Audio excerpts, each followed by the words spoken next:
Mari kita membuka kitab suci. Hari ini kita akan membaca kitab Roma pasal 8. Kita akan membaca ayat 1 sampai ayat 8. Roma pasal 3 ayat 1 sampai 8. Kita akan baca pertanggapan. Saya akan membaca Roma 3 ayat pertama. Jemaat membaca ayat kedua, demikian kita pertanggapan sampai ayat ke-8. Saya akan mulai. Jika demikian, apakah kelebihan orang Yahudi dan apakah gunanya sunat? Sekali dan dalam segala hal. Pertama-tama, sebab kepada mereka lah dipercayakan firman Allah. Jadi bagaimana jika di antara mereka ada yang tidak setia? Dapatkah ketidaksetiaan itu membatalkan kesetiaan Allah? Sekali-kali tidak. Sebaliknya, Allah adalah benar dan semua manusia pembohong, seperti ada tertulis. Supaya engkau ternyata besar dalam segala firman-Mu dan menang jika engkau dihakimi. Tetapi jika ketidakbenaran kita menunjukkan kebenaran Allah, apakah yang akan kita katakan? Tidak adilkah Allah? Aku berkata sebagai manusia, jika ia menampakkan murkanya? Sekali-kali tidak. Andai kata demikian, bagaimanakah Allah dapat menghakimi dunia? Tetapi jika kebenaran Allah oleh dustaku semakin melimpah bagi kemuliaannya, mengapa aku masih dihakimi lagi sebagai orang berdosa? Bukankah tidak benar fitnahan orang yang mengatakan bahwa kita berkata, marilah kita berbuat yang jahat, supaya yang baik timbul daripadanya. Orang semacam itu sudah layaknya mendapat hukuman. Mari kita berdoa. Bapa di surga, kami melihat dan membaca orang-orang yang terus berargumentasi ketika dosa sudah dipaparkan di depan mereka. Terus berpikir, terus berdalih, dan terus mencari cara untuk boleh lepas dari dosanya. Tetapi hari ini ya Tuhan, kami rindu supaya Tuhan boleh menenangkan hati kami, sehingga kami boleh berada di hadapan-Mu, melihat siapa kami, dan mengakui semua dosa kami, mau terbuka di hadapan-Mu, dan bersedia untuk menerima pengampunan-Mu. Biarlah Tuhan boleh bekerja dalam hati kami, melalui firman membawa kami lebih dekat kepadamu. Terima kasih ya Tuhan, dalam nama Tuhan Yesus kami berdoa. Amin. Saudara, kita melanjutkan pembahasan mengenai Paulus dan orang Yahudi.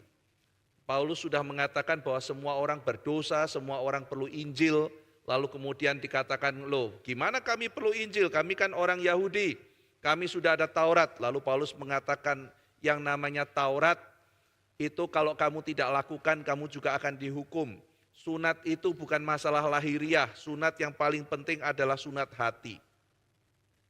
Nah lalu kemudian disitulah muncul pertanyaan-pertanyaan sekian banyak yang tadi kita baca. Saudara, gaya penulisan surat Roma ini di bagian ini menggunakan gaya namanya diatribe di dalam istilah orang Yunani. Jadi diatribe di dalam filsafat Yunani adalah gaya argumentasi yang sering dipakai oleh para filsuf, khususnya kaum sofis. Kaum sofis adalah sekelompok orang yang pandai sekali mempergunakan atau mempermainkan kata-kata. Mereka orang-orang di dalam zaman Yunani hidup di sebuah masa di mana penguasaan untuk berdebat dan berkata-kata itu sangat penting. Saudara bayangkan saja ya, jikalau misalnya ada orang menuduh saudara, misalnya saudara pejabat, lalu dituduh, orang itu calon tiran, matilah. Karena pada zaman itu orang kalau dituduh tiran itu hukumannya sangat keras. Mereka hidup di zaman di mana memuja demokrasi, menjadi tiran adalah sebuah trauma besar dalam kehidupan mereka. Jenderal itu calon tiran, maka dia bisa diseret ke pengadilan. Lalu di pengadilan itu dia dituduh oleh seorang jaksa, lalu kemudian dia harus mengajukan pidato pembelaan diri. Kalau pidatonya itu meyakinkan, maka dia bisa lepas. Kalau pidatonya tidak meyakinkan, mungkin bisa dibuang atau dipenjara seumur hidup. Jadi itu adalah sebuah zaman di mana kemampuan untuk berbicara sangat diperlukan. Saudara bayangkan ada pasukan pergi perang. Pergi perang lalu saya kalau nggak salah ingat dari 9 pasukan, balik 8 1 hilang. Tapi mereka menang perang. Jadi para pahlawan itu ketika pulang disambut karena mereka menang. 9 pasukan hilang 1, 8 pulang. Lalu karena ada satu orang punya kemampuan berbicara yang luar biasa, dituduh mereka, dimasukkan ke dalam pengadilan dan dikatakan mereka tidak setia gara-gara 8 ini satu hilang, 8-8-nya dihukum. Oh saudara, itu zaman yang sangat menakutkan sekali. Jadi kalau saudara mau keinginan saudara terkabul, saudara harus pandai bicara. Dan kalau saudara mau hidup dan melindungi diri saudara, saudara harus pandai bicara. Maka di situ retorika menjadi bagian yang penting. Zaman sekarang saudara, kita mengatakan pentingnya kerja. Saya percaya kerja itu penting.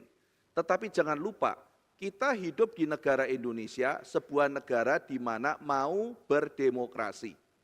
Dan ketika saudara berdemokrasi, maka perdebatan menjadi bagian yang biasa. Perbedaan pendapat menjadi hal yang biasa. Maka salah satu skill yang harus dikuasai oleh orang-orang yang sekolah di zaman sekarang, yang mau perusahaannya demokratis, yang mau gerejanya demokratis, yang mau komunitasnya demokratis, adalah beda pendapat dan berdebat. Mau enggak mau? Jadi lucu ya saudara, kita maunya demokratis tapi enggak mau debat. Kalau ada lihat orang debat, marah-marah, oh, orang itu kenapa debat? Ini demokrasi macam apa? Itu namanya pemerintahan tiran, enggak ada namanya perbedaan pendapat. Maka kita mesti menyadari, meskipun perbedaan pendapat adalah sesuatu yang kelihatannya melelahkan. Tetapi kalau kita komit, kita mau lebih terbuka. Demokrasi bukan satu-satunya cara yang baik. Tetapi mungkin di antara banyak cara, ini bisa melindungi orang dari kelemahan sesuatu tiran. Dengan demikian maka demokrasi bisa menjadikan sesuatu negara lebih baik. Bisa menjadikan sebuah perusahaan lebih baik, bisa menjadikan sebuah gereja lebih baik lagi karena ada begitu banyak saran. Tapi kalau sudah ada banyak saran, ya kan orang kepalanya isinya macam-macam. Majelis A bilang begini, pengurus B bilang begini.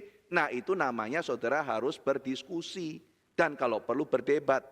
Jadi kalau pengurus bilang susah, capek, yang ini bilang A, yang ini bilang B. Sudahlah Pak Ivan ngomong satu kalimat semua selesai. Itu nanti namanya saya tiran. Iya kan? Nah kalau tidak mau tiran bagaimana? Kalau nggak mau tiran harus demokratis. Kalau demokratis kepalanya beda-beda. Kalau kepalanya beda-beda harus siap berdebat. Harus berdebat, jangan anggap semua orang yang berdebat memusuhi saudara. Itu sangat tidak sehat. Jadi kita harus mengembangkan budaya beda pendapat, budaya berdiskusi, dan budaya kalau kita misalnya berdebat, kita tidak sampai akhirnya menyerang orang, menjatuhkan orang, menjelek-jelekan orang. Itu harus kita budayakan. Karena kalau mau demokrasi harus siap beda pendapat. Nah saudara, maka gaya diatribe adalah salah satu gaya yang sering dipakai di dalam perdebatan pada waktu itu. Diatribe itu bagaimana? Gini saudara, misalnya Paulus mau ngajar. Pada waktu dia mau ngajar, seorang orator itu sudah memikirkan, saya kalau ngomong kalimat ini saya akan diserang dari sini. Maka saya akan ngomongnya kalimat begini. Begitu saya ngomong ini, saya akan diserang di sini. Maka saya akan tutup lubangnya di sini. Jadi sebelum dia bicara, dia sudah mengimajinasikan nanti serangan akan dari mana saja dan bagaimana dia handling serangan. Maka di dalam surat Paulus misalnya saudara dalam kitab Roma, dia mengajukan satu kalimat, dia sudah bayangkan, aku akan diserang di sini. Sebelum diserang, sudah dibahas. Saudara pernah nggak merasakan ikut kelas satu orang, kelasnya itu kontroversial. Tapi ketika dia tanya, ada pertanyaan, saudara sudah nggak bisa nanya apa-apa lagi. Karena semua yang saudara tadi tanyakan sudah dijawab orang itu. Itu namanya gaya diatribe. Ambil contoh, Paulus membahas mengenai predestinasi. Allah memilih. Dia bahas kan, Allah di dalam kedaulatannya memilih sebagian. Paulus sudah mikir, nih sebentar saya ditanya nih, loh kalau gitu Allah tidak adil dong. Kan ada dipilih, ada yang nggak dipilih. Yang nggak dipilih tidak adil dong. Lalu Paulus langsung menjawab, apakah dengan demikian Allah tidak adil? Loh udah ditanyain. Sekali-kali tidak mungkin Allah tidak adil. Terus orang mulai mikir, loh kalau begitu kenapa Allah membuat sebagian orang untuk diselamatkan, sebagian untuk dibinasakan? Berarti Allah sembarangan dong. Apakah Allah tidak berhak membuat sesuatu untuk sebagian kemuliaan dan sebagian untuk kebinasaan? Loh, udah dijawab lagi. Jadi saudara, itulah namanya diatribe. Diatribe adalah ketika berbicara sudah mengasumsikan ada pertanyaan-pertanyaan yang muncul dan kemudian sebelum pertanyaannya dilontarkan, dia sudah lontarkan dulu dan dijawab dulu. Nah, saudara, di dalam pasal 2 dan pasal 3, Paulus juga memakai bentuk ini. Nanti kita akan menjumpai bentuk ini di pasal-pasal selanjutnya. Misalnya saudara, kita melihat di dalam pasal 2 ayat 1 sampai 11.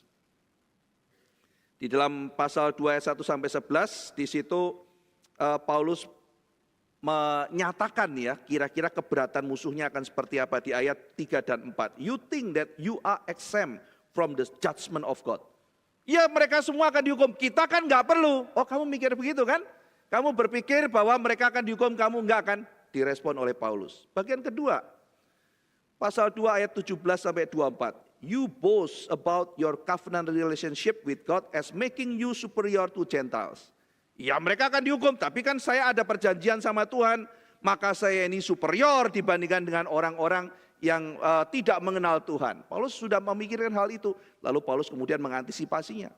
Dan yang ketiga, di bagian yang kita baca, pasal 3 ayat 1 sampai 8. According to you, Paul, there is no advantage in being Jewish, and therefore God has broken his promises to Israel, his chosen people. Tidak ada gunanya kalau begitu, kita jadi orang bersunat, menjadi orang-orang yang dipilih oleh Tuhan. Kalau kamu benar Paulus, kita semua tidak ada bedanya sama yang lain. Kamu menghina Tuhan dan menghancurkan konsep pilihan, konsep perjanjian. Nah, jadi saudara, ada 3 tahap ya dalam diatribe. Yang pertama secara eksplisit atau secara implisit mengangkat isu yang mau dipermasalahkan. Oh, dia akan mempermasalahkan itu, saya angkat isunya, 1. Yang kedua, mengangkat keberatan atau kritik atau serangan dari lawan. Yang ketiga, langsung memberikan jawaban. Nah, ini namanya gaya diatribe. Jadi ngomong-ngomong sendiri, bikin pertanyaan sendiri, dijawab sendiri. Tapi sebetulnya kalau dipikir-pikir, pertanyaan yang diangkat dan jawabannya itu kira-kira yang akan kita tanyakan. Secara logis. Ya. Nah, ini namanya diatribe. Nah, saudara, kita sekarang akan masuk mendalami diatribe yang akan dinyatakan di dalam ayat pertama dan kedua. Apakah orang Yahudi itu memiliki keistimewaan? Nah, ini menjadi pertanyaan mereka. Kalau orang Yahudi juga tidak berbeda, akan dihakimi menurut Paulus. Lalu apa keistimewaan umat perjanjian? Buat apa?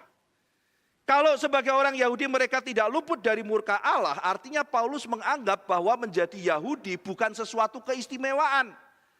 Artinya Tuhan itu selama ribuan tahun tidak melakukan sesuatu yang berarti apa-apa.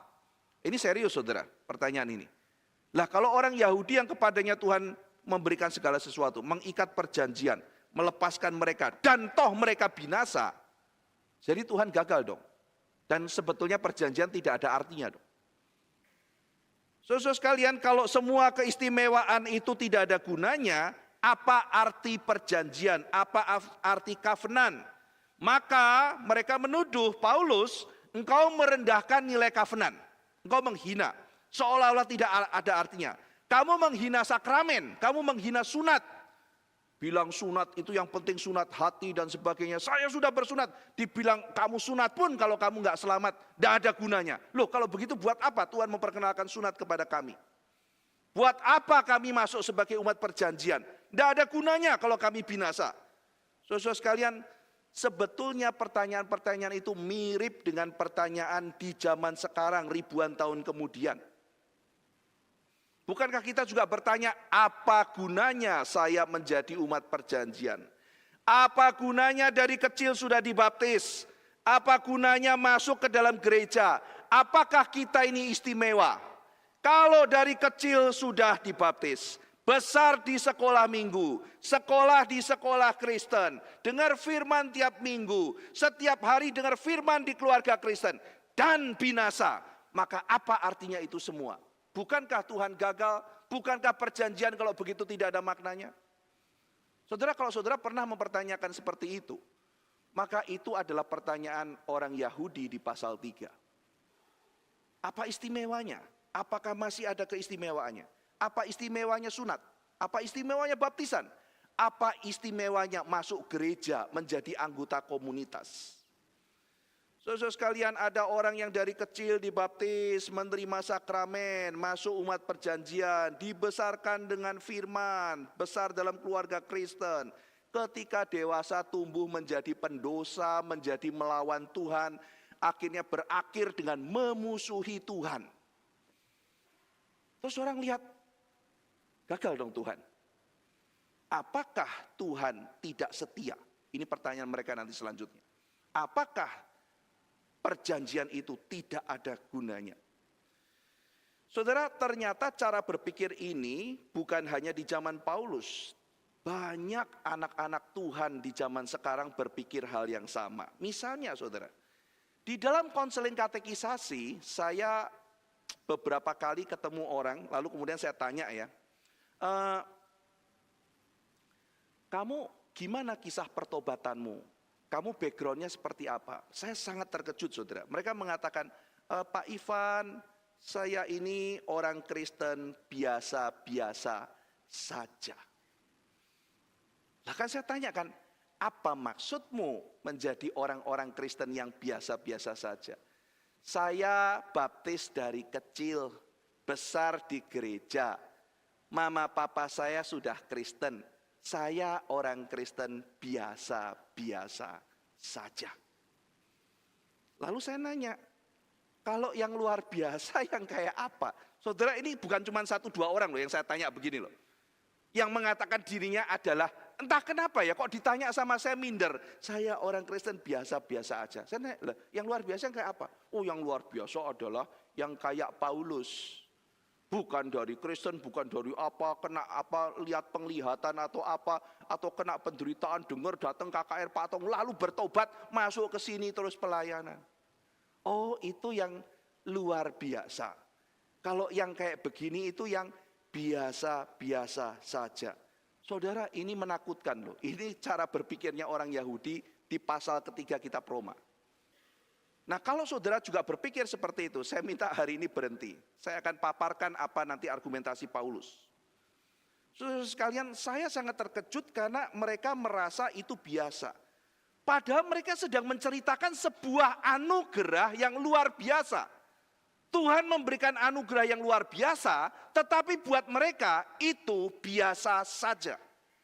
Tuhan memberikan perjanjian mengikat semenjak mereka masih kecil, masuk sebagai umat perjanjian, dan mereka pikir itu sangat biasa. Tuhan memberikan mimbar, memberikan firman kepada mereka, sehingga mereka bukan seperti bangsa-bangsa Babylon, bukan seperti bangsa Mesir, mereka bukan orang Persia yang jauh dari firman, tetapi mereka bilang itu biasa saja.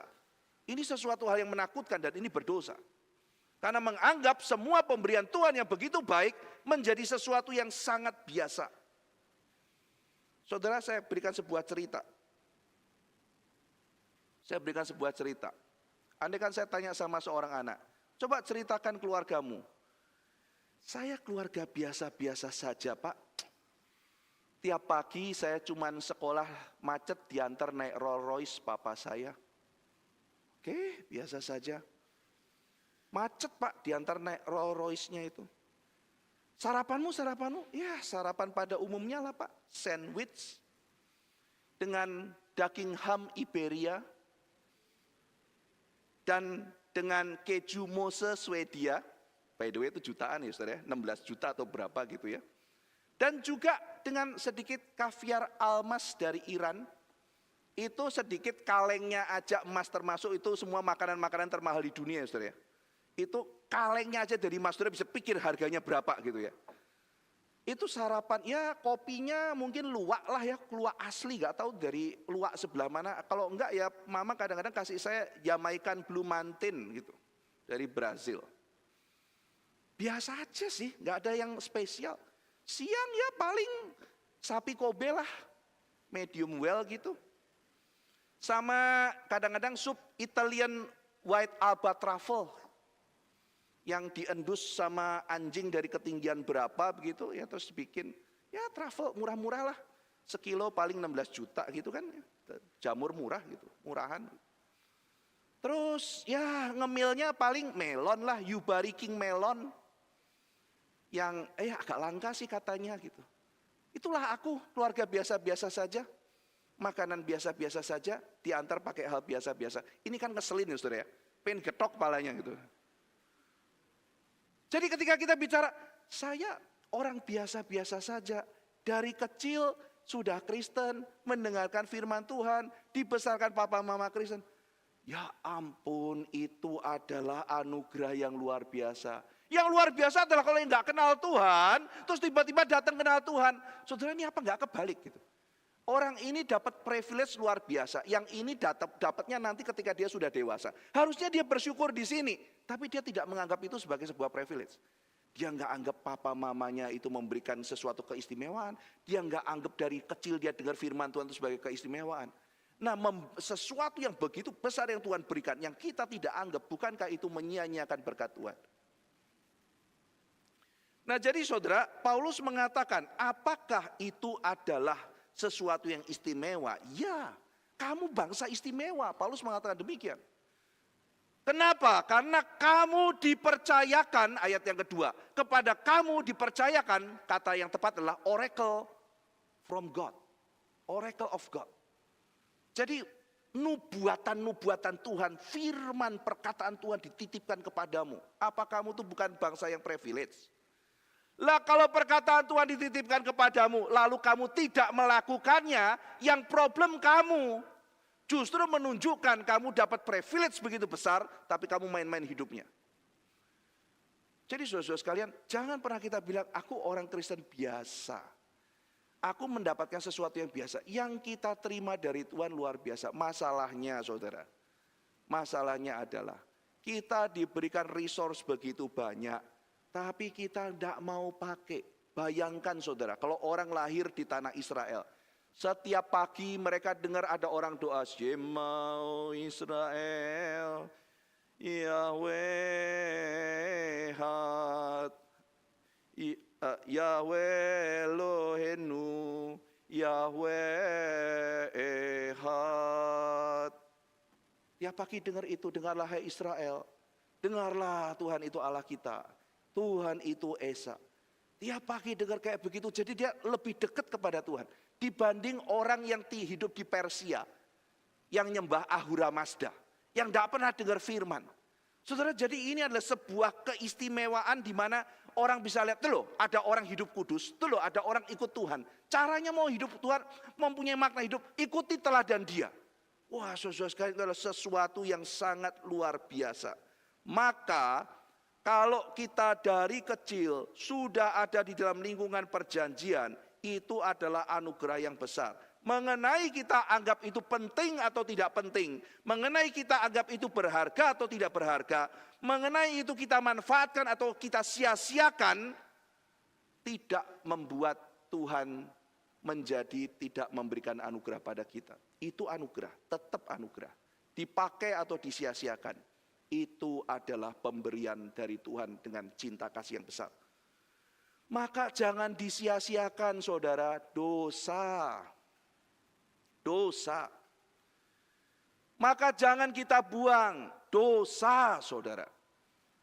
Saudara, dulu pada waktu, saya masih ingat saudara, pada waktu ada di Jawa Tengah, kalau mau dengar kaset khotbah Pak Tong, mesti cari yang punya kasetnya saudara. Tidak ada internet, tidak ada apa.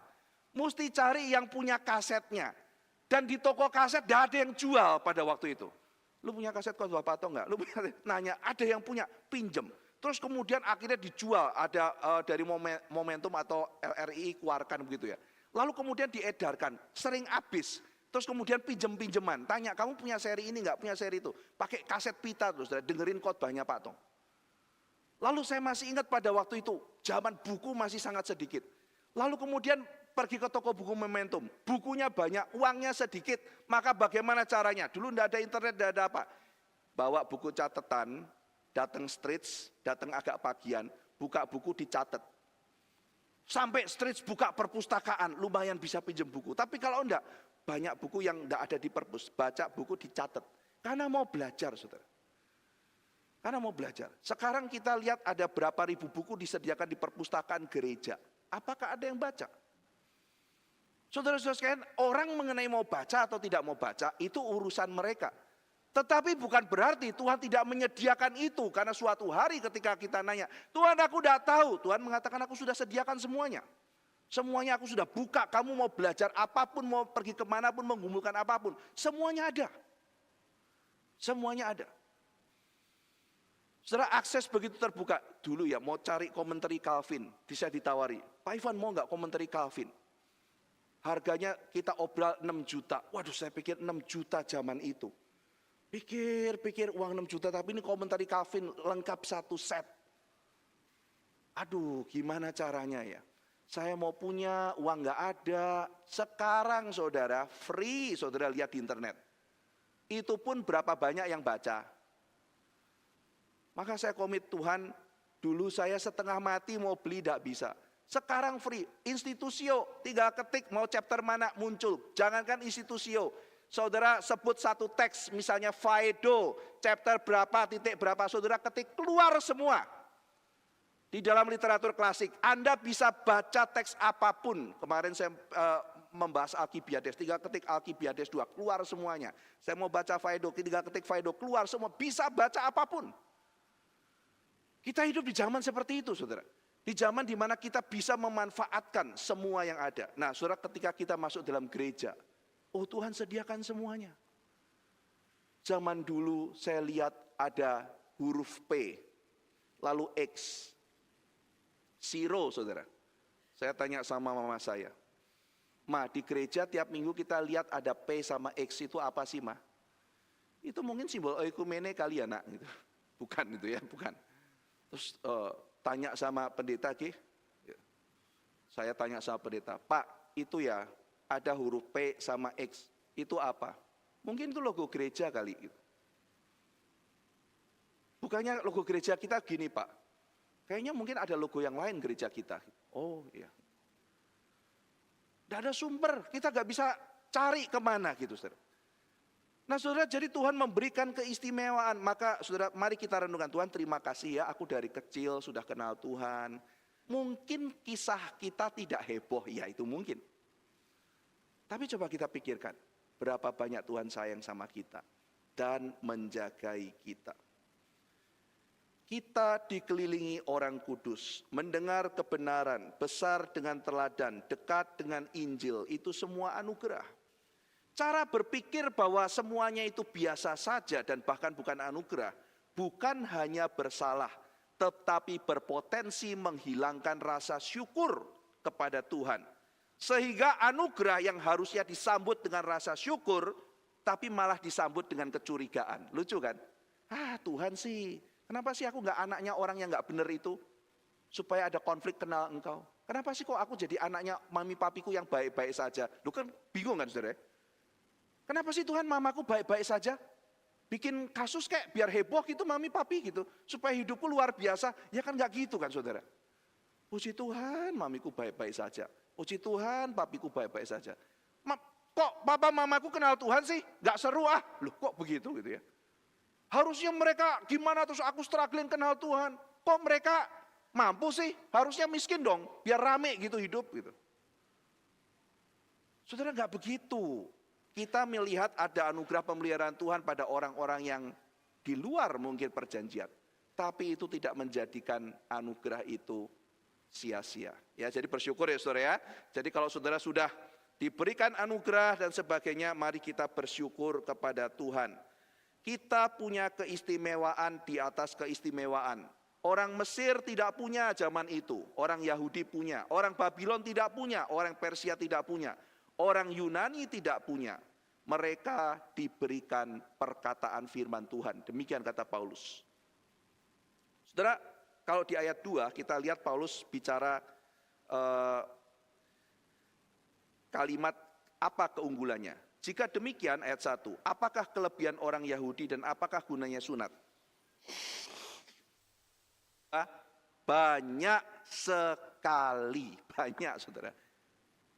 Dan di dalam segala hal. Pertama-tama, nanti Paulus nggak sampai kedua saudara, cuma pertama. Kenapa? Karena nanti yang kedua dan selanjutnya dibahas dalam pasal-pasal selanjutnya. Jadi saudara tidak perlu cari ya, lu mana yang kedua gitu ya. Katanya banyak. Pertama-tama kamu dipercayakan firman Allah. Yang kedua mana? Nanti di pasal selanjutnya. Ya, jadi nanti Paulus bicara mereka memiliki lebih dari satu keistimewaan. Mereka mempunyai banyak sekali keistimewaan. Karena mereka nanti kepada mereka mereka mengalami mengerti rahasia Tuhan. Mereka adalah orang-orang yang mengalami persekutuan di dalam Tuhan. Mereka adalah orang-orang yang diperhatikan oleh Tuhan. Ada begitu banyak keistimewaan Israel. Nanti misalnya saudara bisa melihat di pasal 9 ayat 4 sampai 5. Jadi nanti di situ Paulus membahas keistimewaan Israel banyak sekali. Ya. Nah, jadi saudara-saudara sekalian, ini adalah jawaban Paulus terhadap pertanyaan pertama. Apakah kalau demikian kami masih ada keistimewaan? Ya, bukan hanya ada, banyak. Nomor satu, kamu dititipkan firman Tuhan, yang lain nggak punya. Lalu kemudian ayat 3 dan 4 saudara, pertanyaan muncul lagi. Jadi bagaimana jika di antara mereka ada yang tidak setia? Dapatkah ketidaksetiaan itu membatalkan kesetiaan Allah? Sekali-kali tidak, sebaliknya Allah adalah benar dan semua manusia pembohong seperti ada tertulis. Supaya engkau ternyata benar dalam segala firman-Mu dan menang jika engkau dihakimi. Nah, jadi mereka tanya, lah kalau kita itu berdosa lalu binasa, artinya Tuhan gagal dong. Nah, sekarang nyalain Tuhan. Bukannya Tuhan, apakah aku binasa, Tuhan ampuni aku. Bukan gitu. Loh, saya ini umat perjanjian loh. Kalau saya juga binasa, artinya Tuhan gagal. Sekarang Tuhan disalahkan saudara. Iya kan? Saya ketika menginjili satu orang, apakah kamu mau terima Tuhan Yesus? Saya tidak mau. Kenapa Tuhan begitu? Loh kok Tuhan begitu? Sekarang saya nanya, kamu mau gak percaya Tuhan Yesus? Kenapa Tuhan begitu jahat? Loh kamu mau gak percaya Tuhan Yesus? Saya tidak bisa. Saya tidak mau. Saya tidak bisa. Loh sekarang berdoalah, Tuhan saya sulit menerima engkau. Oh Tuhan beri kerendahan hati aku untuk menerima engkau. Saya tidak mau. Tuhan gagal. Loh kok Tuhan gagal gitu? Kamu tidak mau, kamu tidak selamat, artinya Tuhan gagal. Ini cara salah pikirannya mereka. Kalau saya umat pilihan, kamu Paulus bilang, belum tentu aku diselamatkan. Belum tentu diselamatkan, apalagi tidak ada Kristus dalam hidupmu. Oh kalau gitu Tuhan gagal. Jadi responnya bukan, Tuhan ampuni saya pendosa, saya membutuhkan engkau. Memang inilah ciri khas orang binasa, saudara. Tidak ada kerendahan hati. Ya.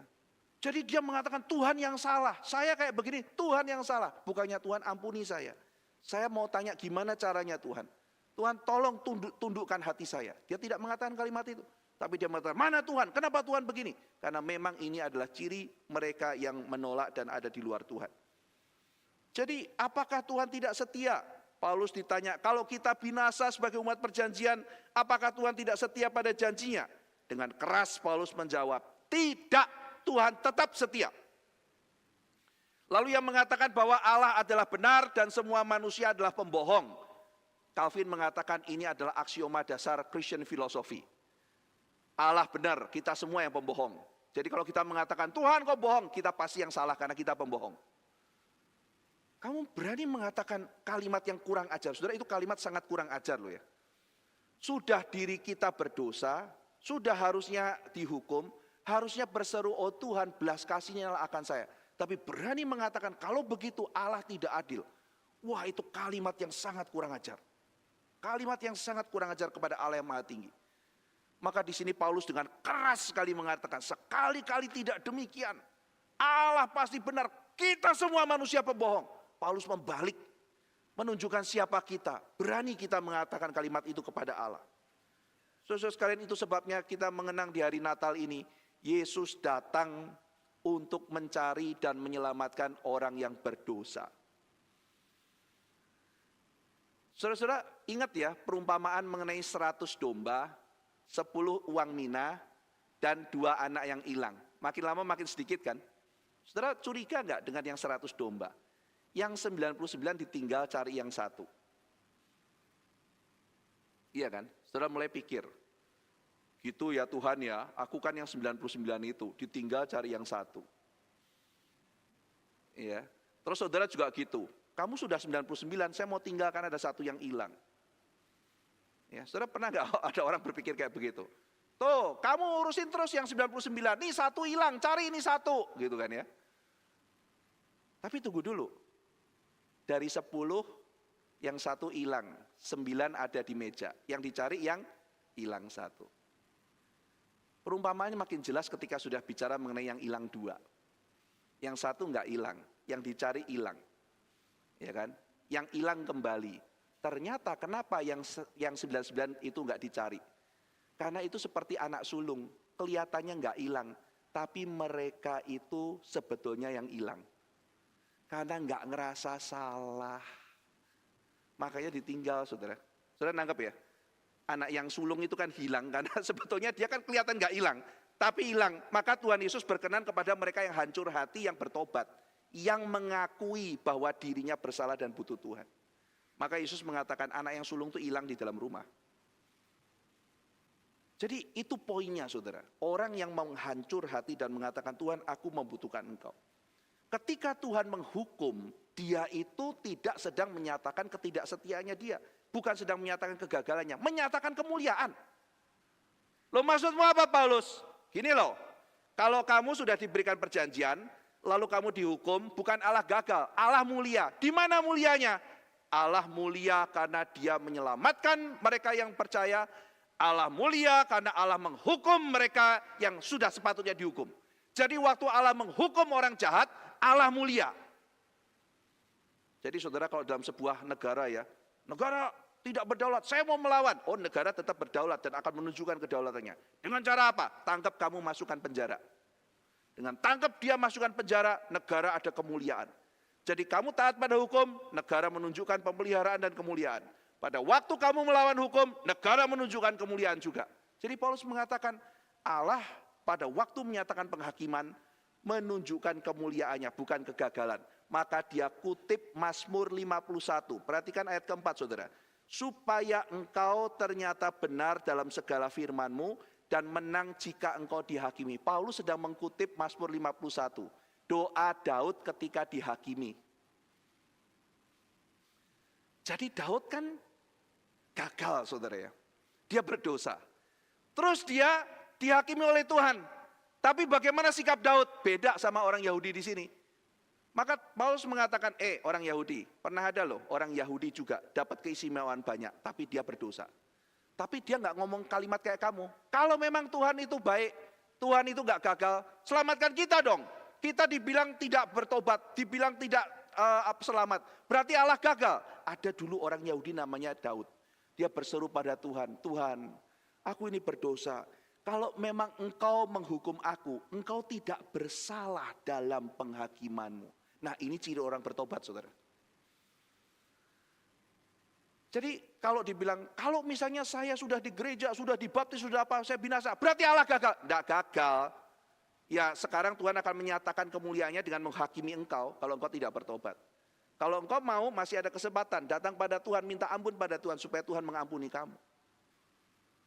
Ada orang-orang seperti Daud, Tuhan engkau tidak bersalah dalam penghakiman. Nah saudara-saudara sekalian, kemudian kita melihat di dalam ayat yang kelima, 6, 7, dan 8. Argumennya berkembang lagi. Oh gitu ya, jadi kalau saya berdosa, Allah menyatakan kemuliaan dong. Kalau aku berdosa, dihukum, Tuhan lebih mulia dong, ayat 5. Tetapi jika ketidakbenaran kita menunjukkan kebenaran Allah, apakah yang akan kita katakan? Tidak adilkah Allah? Aku berkata sebagai manusia, jika ia menampakkan murkanya, sekali-kali tidak. Andai kata demikian, bagaimana Allah dapat menghakimi dunia? Tetapi jika kebenaran Allah oleh dustaku semakin melimpah bagi kemuliaannya, mengapa aku masih dihakimi lagi sebagai orang berdosa? Bukankah tidak benar fitnahan orang yang mengatakan bahwa kita berkata, marilah kita berbuat jahat, supaya yang baik timbul daripadanya. Orang semacam itu sudah selayaknya dapat hukuman. Muncul lagi pertanyaan filosofis, saudara ya. Jadi orang sudah dikasih tahu nih loh, dosamu, kamu bertobatlah. Bukannya bertobat, mengajukan pertanyaan teologis filosofis, saudara. Manusia itu kalau sudah kepepet sama dosa, dia akan lari apapun itu. Kalau sudah dikejar dosanya, dia akan lari. Seperti perempuan Samaria. Berapa suamimu? Enggak ada Tuhan, iya enggak ada. Karena yang ada padamu itu bukan suamimu, yang berapa orang itu. Wah ketahuan. Oh Tuhan, kamu bukan guru sembarang guru. Saya mau nanya, menyembah Tuhan itu di Yerusalem atau di gunung itu ya? Kok tiba-tiba muncul pertanyaan teologis itu? Hei, urus dulu nih pertanyaan mengenai suami nih ya, mengenai suami. Bagaimana? Kamu katanya mau air hidup kan? Oke, sekarang saya tanya suamimu mana? Dimulai dari pertobatanmu dulu. Dimulai dari dosamu dulu. Oh Tuhan, mana menyembah?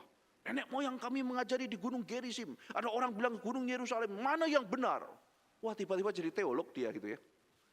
Pertanyaannya demikian tinggi sampai akhirnya nggak ada menyentuh sama pertobatannya dia. Kita juga seringkali melihat begitu, saudara. Oh, ini masalah pertobatannya. Gini loh, gini Paulus ya. Kalau misalnya Tuhan itu katanya dengan menghakimi kita menyatakan kemuliaannya, berarti Tuhan utang kita dong. Tuhan kan makin mulia dengan hukum kita. Berarti kejahatannya kita itu membawa keuntungan bagi Tuhan dong. Kan Tuhan jadi tambah mulia dengan menghukum saya. Kalau begitu, gini Paulus, saya jahat. Tuhan tetap setia. Tuhan menyatakan kemuliaan dengan menghukum saya. Berarti Tuhan utang sama saya dong untuk jadi mulia. Kalau begitu, ngapain dia masih menghukum saya? Kan dengan demikian dia sudah untung. Harusnya sudah tidak usah hukum saya lagi. Gak masuk akal Paulus saya masih dihukum sama Tuhan. Sementara Tuhan mendapatkan manfaat dengan menghukum saya. Kurang ajar kan saudara? Cara pikirnya bolak-balik kayak begini gitu. Paulus ngomong apa? Kalau semua orang nurutin cara pikirmu gitu, Tuhan gak mengadili siapapun dalam dunia. Ya kan? Ayat yang ke-7. Ayat yang ke-6. Sekali-kali tidak. Andai kata demikian, bagaimana Allah dapat menghakimi dunia? Sekali lagi saudara ya. Kalau saya berbuat salah, Allah menyatakan kemuliaannya tetap. Dengan cara dia menghakimi saya. Dia menyatakan dia hakim, dia berkuasa. Tapi kan berarti dia jadi mulia karena menghukum saya. Berarti kan kalau demikian dia utang budi sama saya. Karena dia tambah mulia karena saya. Maka mereka bilang jangan hukum saya dong. Paulus mengatakan kalau logikamu itu benar, konsekuensinya tidak ada seorang pun dalam dunia akan dihakimi oleh Allah. Ya karena setiap kali dia menghakimi, dia dimuliakan. Menghakimi, dia dimuliakan. Maka dengan demikian tidak akan ada orang dihakimi. Ya, maka ada cacat di dalam cara berpikir kamu. Lalu berikutnya saudara sekalian, kita bisa ambil kesamaan misalnya ada orang mengatakan, Yudas kan jasanya besar. Kalau tidak ada Yudas, Yesus tidak mati di atas kayu salib kan? Karena Yudas jual Yesus, Yesus bisa mati di atas kayu salib. Saya dengar ada orang di YouTube ngomong begitu. Kita tuh orang Kristen harus terima kasih sama Yudas. Ini persis nih, logikanya kayak Roma pasal 3 kayak begini. Kalau nggak ada Yudas yang jual Yesus, orang Kristen nggak dapat juru selamat. Loh kok sekarang Yudas jahat jadi nomor 1? Ini masalah sebab akibat saudara. Iya kan? Yudas itu jahat, tapi kejahatannya dia tidak bisa menghalangi rencana dan kemuliaan Tuhan. Yang benar gitu. Bukan Yudas menjadi penyebab kemuliaan Allah. Itu udah salah. Karena kalau Yudas sebagai penyebab, kalau Yesus tidak mau turun dalam dunia, siapa yang dia jual? Petrus. Iya kan? Jadi terima kasih karena Yudas sudah jual. Kalau dia nggak datang, kamu juga nggak ada barang jualan gitu ya. Enak aja gitu kita harus hutang sama Yudas. Ini permasalahan mengenai siapa yang utama, siapa yang tidak. Masalah sebab akibat saudara.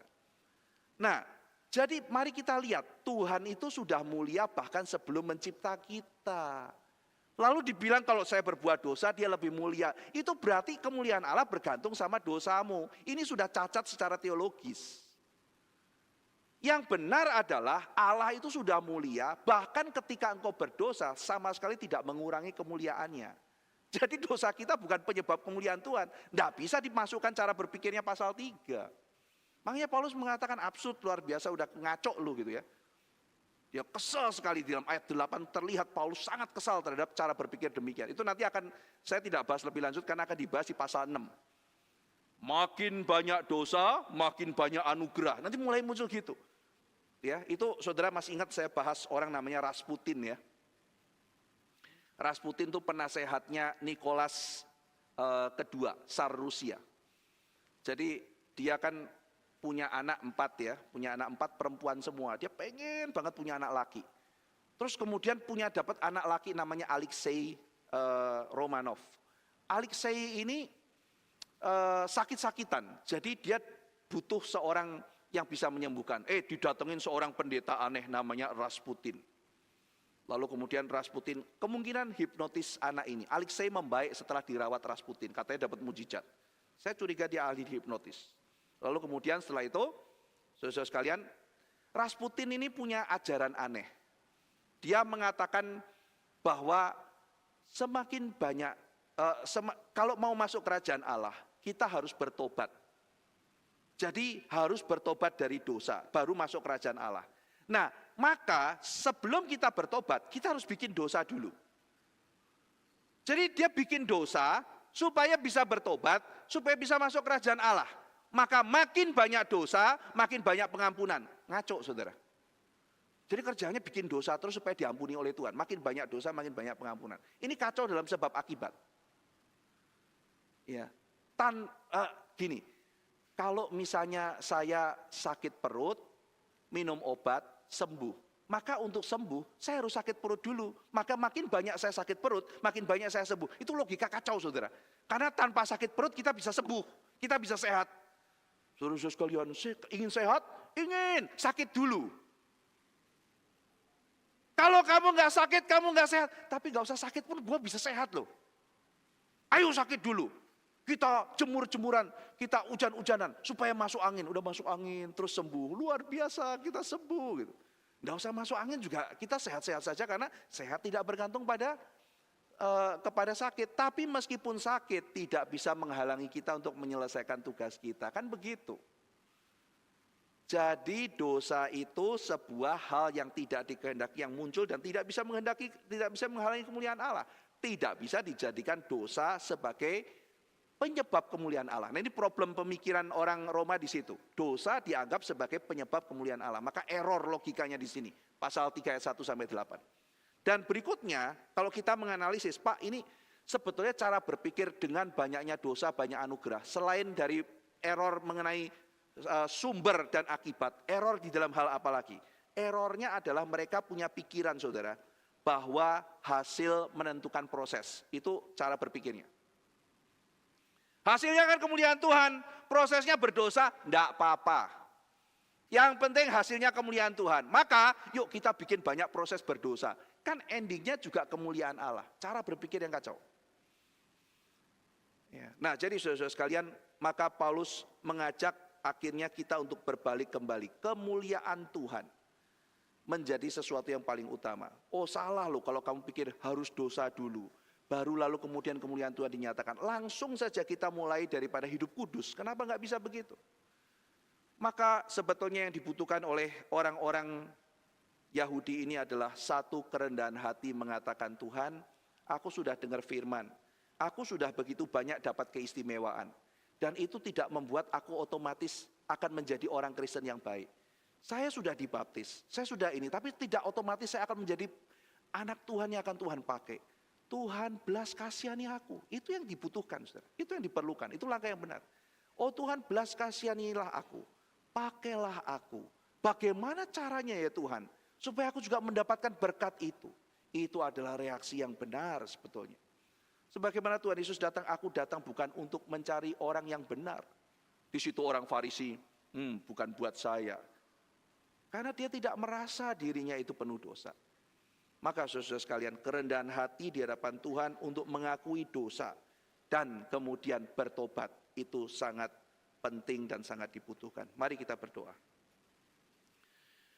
Bapa dalam surga, kami membaca satu bagian yang begitu rumit, logika manusia berdosa di dalam berusaha melawan Tuhan. Ada paling tidak 3 macam argumen yang dikeluarkan oleh orang Yahudi. Begitu rumit, begitu menjelimet.